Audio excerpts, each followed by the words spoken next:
So guys, eto nga pala yung sample display ng Android Auto. So, testingin natin yung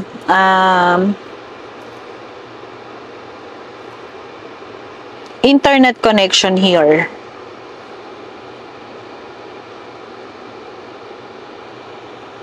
So, testing.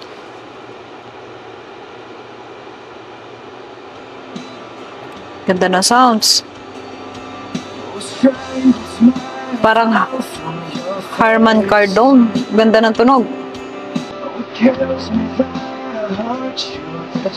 So, yun.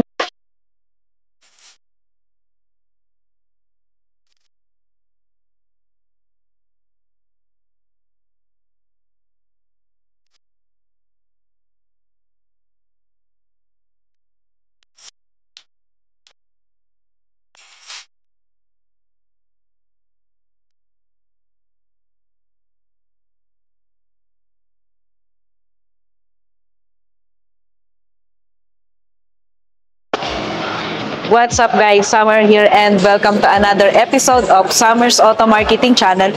So for today's video, ang bagong re-reviewin naman natin ay ang next gen ng Ford Territory. So kung bago ka pa lang sa channel ko, please hit the like and subscribe button para lagi kang updated sa lahat ng videos na i-upload ko. So let's go! Samahan niyo ako mag-review. So guys, this is the next generation of Ford Territory. So SRP niya is 1,599,000. So siya yung top of the line ng Ford Territory. So guys, this is the design of 2024 next generation of Ford Territory. So ito yung LED niya with daytime running laps. Then another here. So yung isa is fog lamps and at the same time yung isa is signal lamps. So ang ganda ng design niya. It is a honeycomb design with camera at the front and big emblem of Ford. Nice, ang ganda. Plus with 4-eye sensor.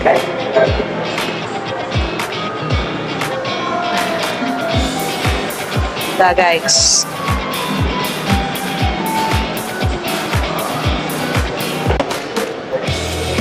So guys, ito nga pala yung engine ng Ford Territory. So ito naka-lift na to. Pusa nang tumataas to. So no more need na. So as you can see, ayan oh. Astig yun. Tapos, ito naman yung engine niya. It is a 1.5 liter engine, 4-cylinder, and then highest horsepower is 160 horsepower, and then highest torque is 248, guys. So, ayan.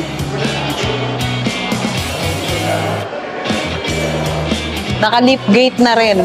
Naka-power lift gate na rin yung engine niya.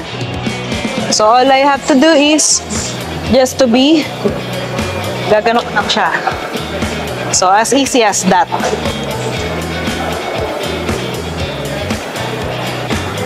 So, eto naman yung gulong niya, guys. Ang size ng gulong ay 235 by rim 50, rim 19. So, ang laki niya, no? 19 and then naka-disc brake. Tapos, MacPherson strut yung kanyang suspension sa unahan.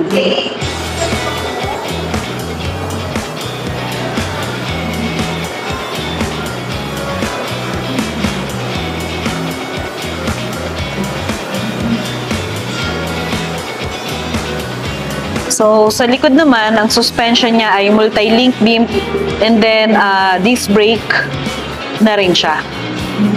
So, ito yung side turn lamps niya with LED side turn signal plus may camera siya. And then, naka-chrome naman yung handle niya. So, naka-hands-free na rin to. So, all you have to do is to press this para makapasok ka. So guys, as you can see, ang ganda ng side door niya. So ito ay plastic with combination of wood. Then may ambient light din siya na kulay blue. So dito din. So ito yung powerful, power adjust, tsaka power lock. With 2 cup holders on the side. Plus, nandito yung buttons niya for sa likod. So, sa power lift gate yan. And then, here naman, sa driver seat, it has a lumbar support with power adjust. So, yan.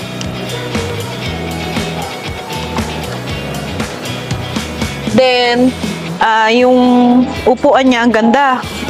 So, this is a premium seat, premium leather yung seat cover niya. Nice, ganda. Combination of gray and black.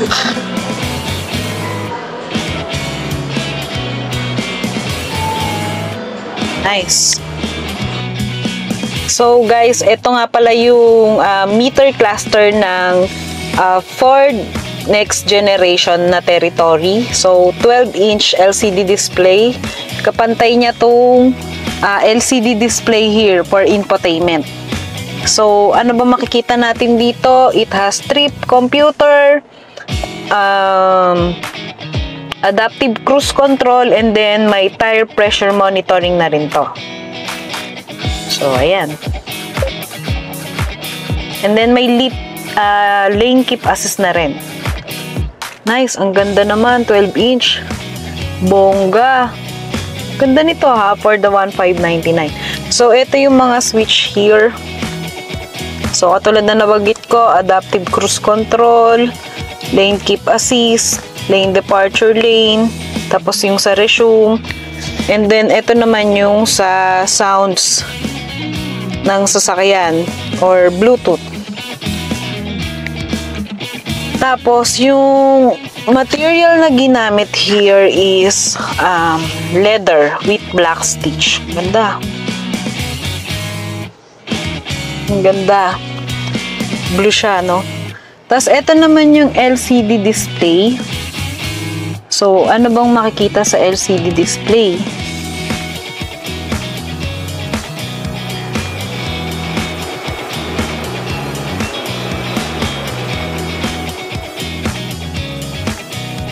So it has an Apple CarPlay and Android Auto. So pakita ko sa inyo guys pag sinalpa ko yung cellphone ko. So guys, eto nga pala yung sample display ng Android Auto. So testingin natin yung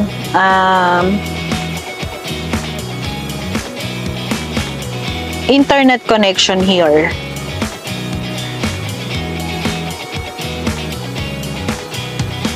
So, testing.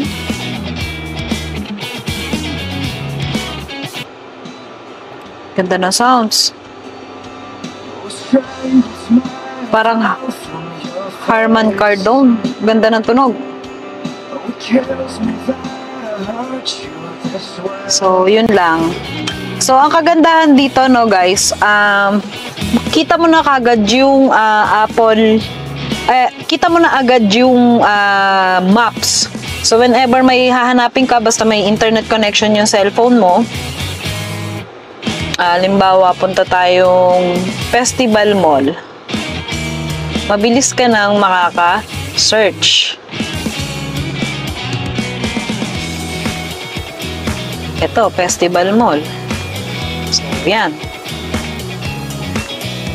Yo, nice.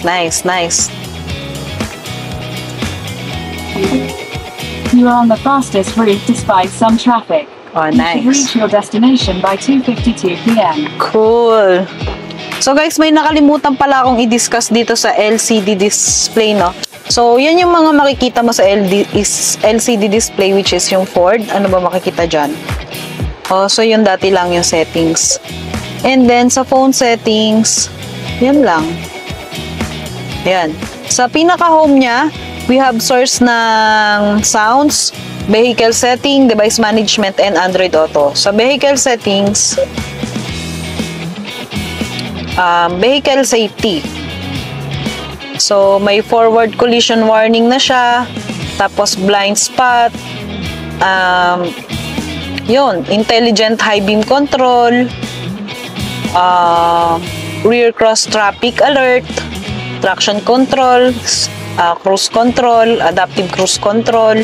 So, lahat ng safety vehicle or safety features ng vehicle nandito sa vehicle safety. So, body settings. So, sa backlight, pwede rin palitan. May follow me home din to ha, tsaka welcome lightning. Tapos, may fog light steering. Sa locks naman, sa auto lock, may auto lock siya, intelligent lock, tsaka one touch lock and auto unlock. Sa windows, may rear defrost to. Wow, nice. Nga pala, may heater nga pala yung side mirror nito para whenever umuulan is matutuyo agad yung mawawala agad yung basa sa salamin. So, ang meron dito is rear defrost. Nice. Opening angle tailgate, automatic rear view folding, remote control windows, remote control sunroof, closing windows, and hands-free tailgate. So, may wireless charging, pwede rin i-off. May tire pressure sensor training din to. And then, next, device management. So, ayan, nandyan lang yung cellphone ko. And then, Android Auto. So, yun lang guys. Then, we have messages, Messenger, Spotify, Telegram, Viber, and WhatsApp. So, wala siya yung pwedeng mag-play ng videos. So, ayan. Pero ang ganda nito guys. Ganda ng Ford Territory guys. Tapos nandito nga pala yung push start and stop button mo. And then ito ha, rose wood to. Ang ganda no. Ang ganda ng pagkaka-design dito. Tapos dito naman ay plastic. Tapos ito yung switch for aircon. Tapos may wireless charging nga pala to. And then guys, ito naman yung sa switch knob niya. So hindi na yung di cambio. So ito na siya. So pag mag-drive ka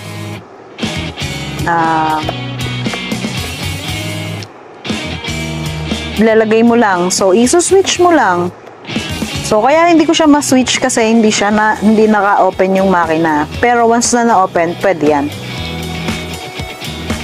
So, ito rin. Ito naman din yung sa sounds, answering call. So, nandito na. Meron din dito. Yan, answering call or voice command. Meron din dito. Tapos, merong music, home, at saka back. Tapos, ito, electronic parking brake na to. Tapos, ito naman yung sa sensor. Tapos, may auto hold na rin siya, guys. Tapos, ito nga pala yung ayan, may skyflakes, no? May kumain bata dito. Kamusta naman? So, ito nga pala yung 2 cup holders mo, no? Tapos, ito yung susi niya. For the top of the line. And then, here naman, ayan, so, malaki yung armrest mo with lagayan ng kung ano-ano. Kita natin. So, ganyan siya kalalim, guys. So, pwede mong paglagyan niya ng kung ano-ano, mga important like receipts, mga pang-tolpi. And then, tapos naman dito, guys, ang ganda, biglang nilagyan ng white design sa ano niya, no? Ang ganda. Ang ganda ng pagkaka, design niya sa loob. So, ayan yung compartment niya. Glove compartment. Tapos, ganun din sa side doors. So, parang minotif talaga nila, no? Na side doors, tapos upuan. At the same time, yung sa dashboard design. So, ang ganda. Tapos, here naman, you have the panoramic sunroof. So, open natin. So, one touch lang siya. Yan, panoramic yan. And then, pag gusto mo buksan,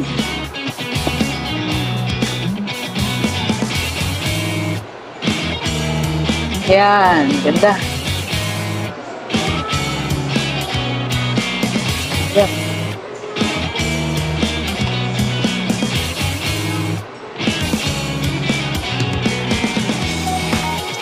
Then, here naman, you have the cabin light. LED na rin siya. Nice. Then, you have the sunglass holders. Tapos, may rear dim mirror ka. Rear dim. Hindi lang siya rear view mirror, rear dim. So, kapag ka whenever na may sasakyan sa likod and sobrang liwanag nung lights niya, kusang magdidim yung mirror mo.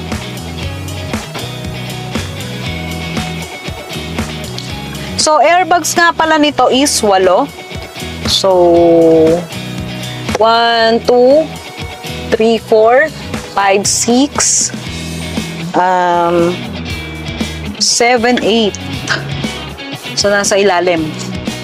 1, 2, so dito, sa unahan, 1, 2, 3, 4, meron dito sa 5, 6, tapos dito, sa side curtain. So, 8.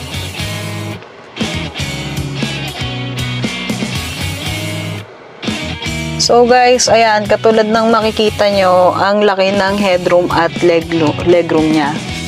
So, ang category nito ay still crossover SUV kasi it is a 5-seater. Pero ang kagandahan lang kasi dito is malaki yung headroom and legroom. So, pag sumakay ka dito is hindi ka suffocate. As you can see yun, laki ng headroom, legroom ko dito. Tapos, ito yung size ng ulo ko, which is ang kalimitan lang naman na height ng mga babae ay 5 feet. Laki. So, hindi ka suffocate. Tapos, you have the LED cabin here. Nice. Tapos, ito naman, material niya is plastic with rosewood accent. And then, plastic again. Tapos, leather. So, ito may lagayan ka ng may lagayan ka ng mga documents here. Tapos, ito naman yung iyong air vent with 1 USB port. So, ayan. Ang sarap niya maupo, guys. Ang sarap. Siguro, sobrang comfortable to pag tinest drive. So, ito naman yung armrest ko. So, yan. For more comforts. And then, it has 8 speakers nga pala. So, ang sarap. Kaya pala, that's why ito yung isa sa pinakamabentang SUV here in the Philippines. Kasi sulit na sulit sa presyo na 1.599. So, hindi ka tinipid sa specs at the same time, hindi ka tinipid sa space. So, reviewin naman natin yung likod.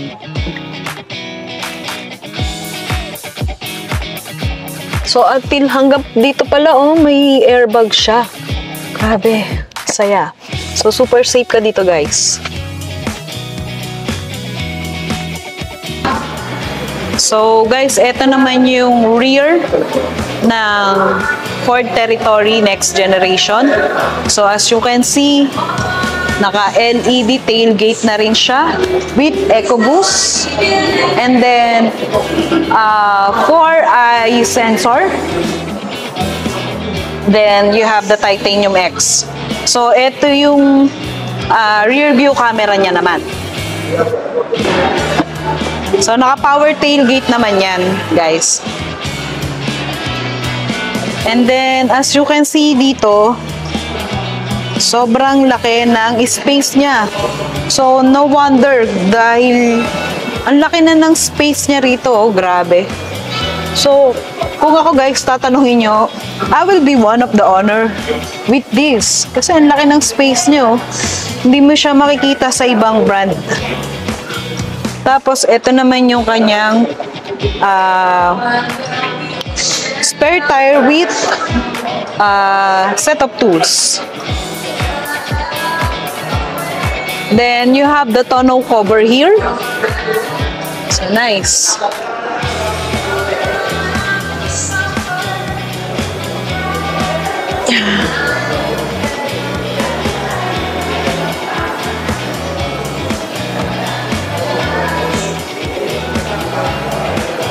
So, maganda rin yung design dito sa likod, oh. May skid plate siya sa ilalim.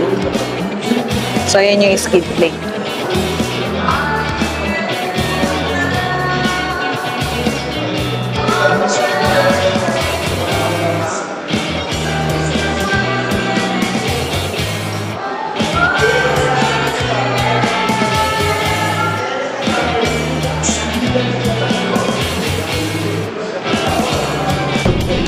So guys, I just want you to introduce my friend, which is Kenny, one of our sales consultants ng for Dalabang. So, I will ilalagay ko sa screen ng vlog ko yung number niya. So, in case na may inquiry ka, so, sa kanya na po kayo dumiretso. So, that's it. So, may gusto ka shoutout, friend? Shoutout na lang sa mga future clients natin. Yun, shoutout. So, Hindi na kayo sa Santa Rosa. yes. Mga malakas dito, guys. And lagi silang lagi sila nag-deliver. So, they have the highest customer satisfaction when it comes to this dinner. So, that's it, guys. Please hit the like and subscribe for more updates sa mga reviews ko. And guys, if you are a client na nahihirapang ma-approve or may CMAP and Replibin, I can help you. Just hit the contact number below on my screen, guys. And then kapag wala na talaga kayong chance na ma-approve is we have second-hand car, financing, and cash. So that's it, guys, and I hope you like this video. Till my next presentation ulit, and see you for my next vlog. So that's it, guys. Summer here, and bye-bye.